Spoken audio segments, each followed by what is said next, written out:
नमस्कार, मैं विप्लव कुमार। दोस्तों, आज जम्मू कश्मीर की कहानी को जानेंगे। आखिर जम्मू कश्मीर की कहानी क्या है, जम्मू कश्मीर का इतिहास क्या है। जैसा कि आप बोर्ड पर देख रहे हैं, सबसे पहले हम जम्मू कश्मीर के मैप को देख लें। दोस्तों, मैप आप देख रहे हैं, ये पूरा मैप जो है JNK का है, जम्मू कश्मीर का है। दोस्तों, आखिर हम जानेंगे ये एरिया जो है POK का एरिया है, पाक ऑक्यूपाइड कश्मीर का एरिया है। ये एरिया अक्साई चीन का है, मतलब चीन के अधीन है। ये एरिया बीच में सियाचिन का है। तो ये कहानी क्या है, कैसे पाकिस्तान में चला गया है, इन सब की कहानी जानेंगे। जैसा कि दोस्तों आप भी सुने होंगे, पहले भी मैंने इस पर चर्चा किया था कि जम्मू कश्मीर के राजा हरि सिंह थे।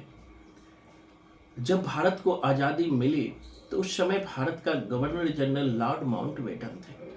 लॉर्ड माउंटबेटन ने 1947 में जब भारत को आज़ाद किया तो उस समय दो देश बना था, भारत और पाकिस्तान। इसमें टर्म एंड कंडीशन था कि 565 देसी रियासतें थी, उसी में से एक देसी रियासतें जम्मू कश्मीर भी थी।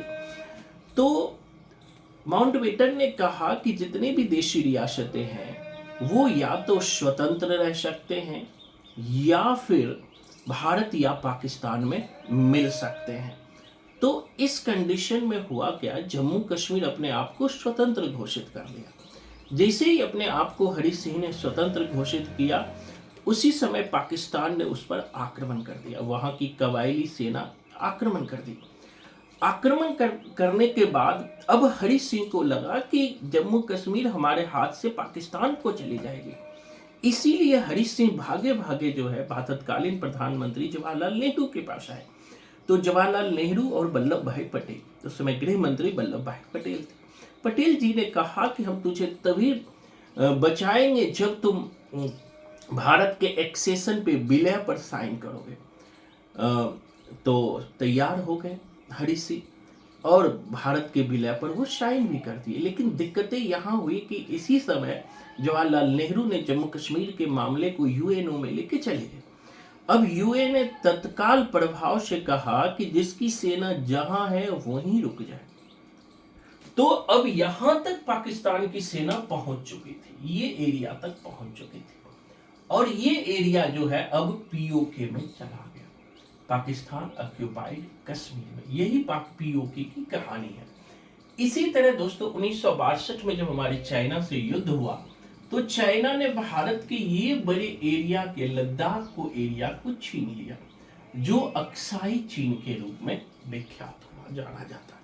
अब आते हैं धारा 370A और 35A। जब जब एक्सेशन पर साइन किया था हरि सिंह ने, तो उसी समय धारा 370 और 35A के तहत स्पेशल राइट देने की बात जम्मू कश्मीर को की गई थी। तो इसमें जवाहरलाल नेहरू और जम्मू कश्मीर के राजा महाराजा हरि सिंह के बीच एक समझौता हुआ था और ये समझौता 26 जनवरी 1957 को लागू हुआ। हमने लिखा भी कहीं पे 26 जनवरी 1957 को ये लागू हुआ।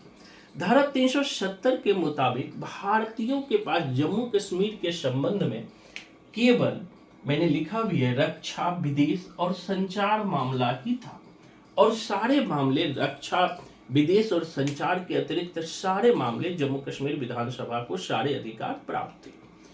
इसी के तहत 35A के तहत स्पेशल राइट दिया गया था जम्मू कश्मीर को। ये 35A को लागू किया गया था 1954 में। उस समय के तत्कालीन राष्ट्रपति राजेंद्र प्रसाद थे। दोस्तों 35A यह तय करता है कि जम्मू कश्मीर का अस्थायी निवासी कौन है, किसे सरकारी नौकरी में आरक्षण देना है, किसे नहीं देना है, किसे संपत्ति का अधिकार है, किसे नहीं है। ये सब राइट जो है 35A के तहत दिया जाता है और इसे पारित करने वाले थे राजेंद्र प्रसाद। दोस्तों, अब जो ये सब सवाल थे कि कोई भारत के जो बाहर के व्यक्ति है वो जम्मू कश्मीर में ना तो जमीन खरीद सकते, ना नौकरी कर सकते, नो अस्थायी रूप से निवास कर सकते हैं। लेकिन एक ऐतिहासिक घटना हुई 2019 में, हमने चर्चा किया, एक ऐतिहासिक घटना हुई 2019 में। वर्तमान प्रधानमंत्री श्री नरेंद्र मोदी जी और गृह मंत्री अमित शाह ने, दोनों के प्रयास से जम्मू कश्मीर से धारा 35A और धारा 370 को बिल्कुल हटा दिया गया। 5 अगस्त 2019, डेट याद रखना बहुत इंपॉर्टेंट है, 5 अगस्त 2019 और 19 और 6 अगस्त 2019, ये दोनों घटना इंपॉर्टेंट है। 5 अगस्त 2019 और 6 अगस्त 2019, यानी 5 अगस्त को राज्यसभा में पास किया गया और 6 अगस्त को लोकसभा में पास किया गया। और ये बिल पास होने के बाद 11 अगस्त को वो राष्ट्रपति के पास जाता है और उसी दिन राष्ट्रपति रामनाथ कोविंद ने, उस समय के राष्ट्रपति रामनाथ कोविंद थे, उन्होंने हस्ताक्षर कर दिया और धारा 370 बिल्कुल हटा दिया गया। जिस समय धारा 370 हटाया गया, याद रखिएगा जीके में क्वेश्चन पूछता है, उस समय वहां के राज्यपाल सत्यपाल मलिक थे। अब जम्मू कश्मीर को 2 भाग बना दिया गया, एक तो JNK रहा और दूसरा लद्दाख। यूनियन टेरिटरी इसे बना गया, केंद्र शासित प्रदेश, जैसे दिल्ली केंद्र शासित प्रदेश है वैसे ही 2 केंद्र शासित प्रदेश बना दिया गया, जम्मू कश्मीर और लद्दाख। और जम्मू कश्मीर की राजधानी, जो ग्रीष्मकालीन राजधानी श्रीनगर थी और शीतकालीन राजधानी जम्मू थी, और एक लेह की अलग राजधानी बनाई गई, लेह। अब दोस्तों, जम्मू कश्मीर के विधानसभा में पहले 6 साल होता, जम्मू कश्मीर में विधानसभा रहने दिया गया, जबकि लेह में विधानसभा नहीं रहा। तो जो पहले जम्मू कश्मीर की विधानसभा का कार्यकाल 6 साल था, अब 5 साल कर दिया गया। वर्तमान में इनके सीट भी 22 रह गए। दोस्तों, PDP के नेता, उस समय जो PDP के नेता थे महबूबा मुफ्ती, और नेशनल कॉन्फ्रेंस के नेता उमर अब्दुल्ला थे। इन सबको जब धारा 370 हटाया तो घर में ही नजरबंद कर दिया गया था। अगर मैं बात करूं जम्मू कश्मीर के, तो जम्मू कश्मीर राज्य की जो स्थापना हुई थी, भारत में जो विलय हुआ था, वह 26 अक्टूबर 1947, यानी कि जम्मू कश्मीर भारत का राज्य बना था 26 अक्टूबर 1947 को। धारा 370 लागू हुआ था 17 अक्टूबर 1949 को, 1949 को। ये भी ध्यान रखना, धारा 370 का जो मसौदा तैयार किया था, गोपाल स्वामी अयंगर ने तैयार किया था। धारा 370 का जो मसौदा तैयार किया था, वो गोपाल स्वामी अयंगर ने किया था। और जम्मू कश्मीर का विशेष दर्जा खत्म हो गया 5 अगस्त और 6 अगस्त और 11 अगस्त को, जब राज्यसभा, लोकसभा और राष्ट्रपति ने इस पर हस्ताक्षर करके इसे स्पेशल स्टेटस का दर्जा खत्म कर दिया। तो संक्षेप में बात करूं तो यही जम्मू कश्मीर का इतिहास है, आप इसे याद रखिएगा।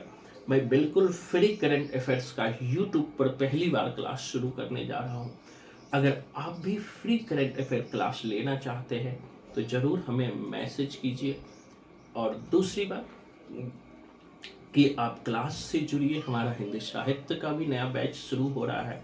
अगर आप साहित्य को डेप्थ में पढ़ना चाहते हो तो 8 से 10 क्लास बिल्कुल फ्री है, आप क्लास लेकर देख सकते हैं।